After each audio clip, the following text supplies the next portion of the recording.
As I begin talking, you'll start to form an evaluation of me. Have you already assumed where I'm from? What sort of education I had? Am I intelligent? Would you trust me?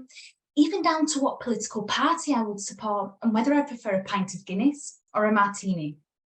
There are many signals and cues that you'll be using in your cognitive processes to form these social evaluations.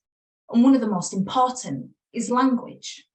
The way I speak and how I speak will help you form these social evaluations.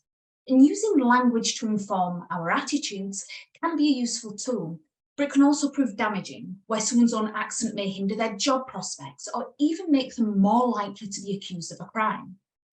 Can you think of a time where you changed the way you spoke or the words you used because of where you were, who you were with, or your worries of what people may think of you? Accent bias is constantly around us, but it's not spoken about like many other forms of discrimination.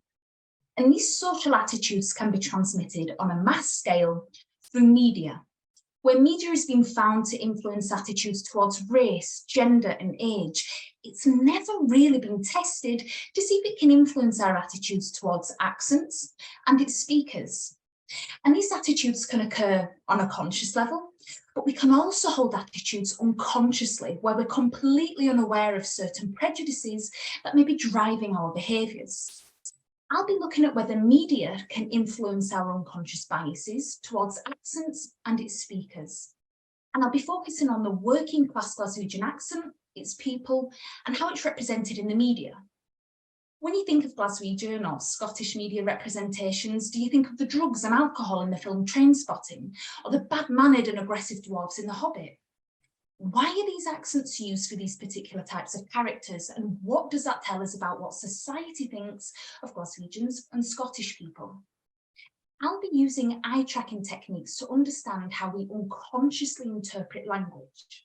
Because we're unable to control our mind movements, the way that we look and fixate on certain things around us tells us all sorts about how our brains associate social information with what we are hearing at the exact same time.